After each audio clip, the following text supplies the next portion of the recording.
The Lakers make needed changes, but in order to win, it's still going to be all about LeBron James. Chip Kelly says UCLA does not need to make adjustments to compete in the Big Ten, and USC's best defensive back declares for the NFL draft. Good morning. I'm James. This is your daily dose of sports and snark for the greatest sports city in the world, Los Angeles. This is the faithful Angelenos morning report, and I'm starting to get mad. I'm still stuck in St. Louis misery on December 24th, 2023. It's Christmas Eve. I can't get anything done. People keep trying to break into this sleazy hotel room. This is a fine way to celebrate the birth of our Lord, don't you think? But you know what is going to try to lift the mood a little bit? Talking LA sports. If you like being in the know about LA sports, clickety-clack the like button. Clickety-clack the subscribe button. There's a notification bell. Hit that to let you know we drop new content. Sharing is caring. Let people know we exist. And by all means, comment, because it's going to keep me from taking vengeance on my neighbors. So before we go through the news and notes, a look at the scoreboard. Look, the Bills pretty much eliminated the Chargers last night, 24-22. The Chargers are now 5-10. Now, Easton Stick did play better than he did in Vegas. He threw for 215 yards, ran for a touchdown. But if you really want to know the difference in the game, it's that Cameron Dicker kicked 5 field goals. That's no knock on Dicker. What that means is those are 5 scoring drives. You push one of those into the end zone, you win the game. So, yeah, now's a good time to look at mock drafts for the Bolts. LeBron James scores 40 points. The Lakers snap a 4-game losing streak. They defeated Oklahoma City 129-120. No Kawhi Leonard for the Clippers. No chance against the Celtics. Boston 145, Clippers 108. Paul George scored 21 points. Kawhi Leonard is day-to-day with a bruised hip. And Quentin Byfield scored twice to lead the Kings to a 5-3 victory over Calgary. Meanwhile today, there are no games involving LA teams. I hope you meet up with somebody special and show them your Yule log. But let's get to the news. Look, Darvin Ham is not the type of guy I believe that would push panic buttons. Would you agree? But something had to change with the Lakers. Something had to change. They were just hovering around 500, piddling along. So Ham made an adjustment. D'Angelo Russell has been benched. Jared Vanderbilt started Saturday against Oklahoma City instead. So your current Lakers starting lineup is profoundly different than what started the year. You have LeBron James and Anthony Davis. But then you have Taurean Prince, Cam Reddish, and Vanderbilt. Now, for his part, Ham said he wanted the team, quote, to lean into our defensive side, start out a little bit bigger, unquote. But keep in mind, there's a few odd things with this particular move. For example, the move reunites Russell and Austin Reeves, 2 former starters. And Ham is like, yeah, we could theoretically bring them both off the bench at the same time. The 2 of them have synergy for whatever reason, possibly get an offensive spark off the bench. But here's another thing. Okay, fine. You ramp up the defense with that lineup. I get it. But for years, way before I even thought of joining the Lakers, the idea was always that you had to surround LeBron James with shooters, right? Looked at a stat last night. Prince, Reddish, and Vanderbilt combined only attempt 3 3-point shots per game. Combined. That is not shooting to surround LeBron with. Meanwhile, Gabe Vincent has had a rough start to his Lakers career. He missed 2 months because he had a swollen knee. He tried to give it a go in Chicago last week, and it lasted only 14 minutes before the thing swelled up all over again. So Gabe Vincent and the team will decide today if he will have surgery to the left knee, which would probably sideline him for another couple of months. Tough start. Merry Christmas, huh? You may disagree with UCLA football coach Chip Kelly. I would even wager that he would understand if you disagreed with him. because he's a bit of an odd bird. He's a bit of an iconoclast. But to his credit, he will say things that will make you stop and think. You may wind up disagreeing, but you will stop and think.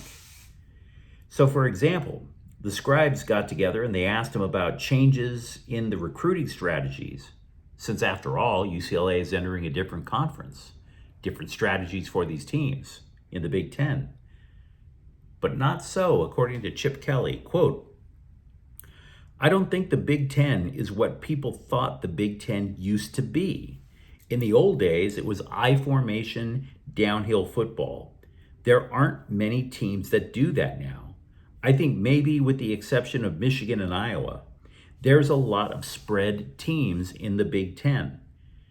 And they're still physical when they play spread, but I don't think it's the same thing people thought 10, 15 years ago," unquote. You see what I mean? You may disagree. I'm not even sure I agree or disagree, but that is an intriguing quote. It does make you think. Because if you look across town over at USC, Lincoln Riley's like, look, we got to get a different roster. We got to get a new defensive mindset. We're going into a different conference where they play more physical. Meanwhile, over at UCLA, they're like, we got this. We'll figure it out on our own. Two different approaches. So again, I'm not trying to tell you that Kelly is right or wrong. I'm saying that it's interesting, the approach. By the way, UCLA's high school class for recruiting in 2024 is just 10 players. 4 of them will enroll early, by the way, a wide receiver, 2 cornerbacks, and a linebacker. Only 3 players that UCLA has recruited in the top have ranked in a top 500 list. So I don't know if there's exactly going to be quality coming in when they switch over to the Big Ten. If you're a UCLA fan, by all means, let me know. I'm willing to admit if I'm wrong. Meanwhile, over at USC, safety Kalen Bullock has said he intends to enter the 2024 NFL Draft. Now, look, it's not a shocker. It's not a shocker, but it will sting because you could easily argue he was the best player that they had in their secondary last year. 2 picks, 42 tackles. Former Dodger, who also became a cheater when he went to Houston, Josh Reddick. For whatever reason, for years, the guy has just been a Dodger troll. For whatever reason, he just didn't like playing in LA. He is suggesting that baseball is ruined after the Dodgers went out and signed Japanese pitcher Yoshinobu Yamamoto. Really? Really? Gee, I'm sitting there thinking, if you play for the Savannah Bananas now, Josh, I thought you were supposed to be a fun-loving guy, right? Happy-go-lucky, instead of claiming that a team has ruined baseball. Troll much? Besides, do you really want to know what ruins baseball, Josh? How about winning a World Series by cheating? Call me reactionary. I just don't think that's beneficial to MLB in the long term. Just saying. Now, I want to stay on this topic about the Dodgers and their big spending spree of the postseason. What I'm about to tell you, I'm going to be honest with you. It's a little speculative, okay? Because I want to give you a preview of the rest of baseball's offseason. And it all comes back on what the Dodgers have accomplished in the last couple of weeks. And I bring this up because the scribes are all in on hating the Dodgers right now. They have literally pushed all their chips into calling the Dodgers a super team that was just bought and paid for, and that it's ruining the game, and let's all hate the Dodgers. But keep in mind, we know the Dodgers are not exactly a complete roster yet. So I don't know if calling it a super team is appropriate. What about the back end of the starting rotation, right? Do they really strike you as a super team yet? But no, the scribes have made up their mind. Super team is bad. But I'm going to argue the opposite. the Dodgers had no choice but to go for Yoshinobu Yamamoto. Here's why. Do you remember when the Fox network owned the Dodgers, News Corp? The GM back then was a dude named Kevin Malone, who I got to tell you, I liked him a lot. I thought he was a great guy. I met him repeatedly when he worked for the Montreal Expos. But as GM with the Dodgers, he signed a lot of clients from super agent Scott Boras. Big names, big names in the game. But there were also accusations of manipulation, of a little bit of coercion between the Dodgers and Scott Boras, that Boras was pulling the strings, that he was really running the show. And then, of course, the team imploded. That team was terrible.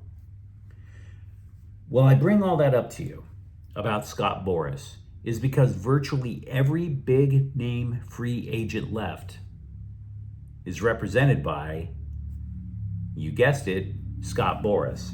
And that includes trade targets. Now, I will grant you it's decades later and Kevin Malone no longer works for the Dodgers.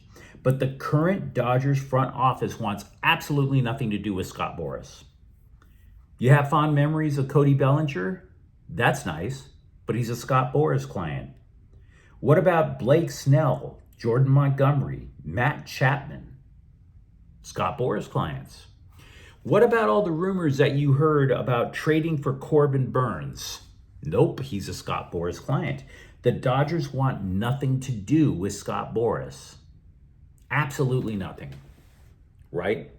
So had the Dodgers not signed Yoshinobu Yamamoto, say if the Yankees or the Mets had signed Yamamoto, if they wanted to improve their rotation in any way, they had to go through a guy that they patently do not trust. So the Dodgers now, they can relax until spring training. They really can. They can make a little change here and there, but the heavy lifting is done. Meanwhile, the rest of Major League Baseball is going to be held hostage by Scott Boras. And he's going to soak them dry. The Yankees, the Mets, the Giants, the Cubs, the Blue Jays, they were all in either on Shohei Ohtani or Yoshinobu Yamamoto. They didn't spend that money. They have mountains of cash. And Scott Boras wants to suction as much of that away. So yeah, all of that is literally going to drive up the price for Blake Snell, drive up the price for Cody Bellinger, drive up the price for Matt Chapman, etc. That is how the rest of the offseason is going to go. Scott Boras is going to hold back on having them sign until late January, maybe early February, and try to get those teams to panic. Do you want the Dodgers to panic? No, you don't. That's yet another reason why you should be happy that they signed Yamamoto. It's done. Let the Braves, the Cubs, the Blue Jays all figure it out. Let them overpay for talent that's pretty good, but not as good as what the Dodgers added. So yeah, I don't have a single problem with the Dodgers building a so-called super team. Because if you're a Dodger fan like I am, we get to relax while everybody else has the drama. Now you let me know what you think in the comments thread. Tell me if you think that the Lakers changes actually could work long term. Tell me what you think about UCLA and their recruiting class going into the Big Ten. And if you enjoyed the content, don't forget to subscribe to Faithful Angelenos. We're talking LA sports every single day here. Thank you for watching. I'm James. We'll be back tomorrow. Maybe not with a lot, but we will be back. Faithful Angelenos is a Kian Corte El Queso production. Take care.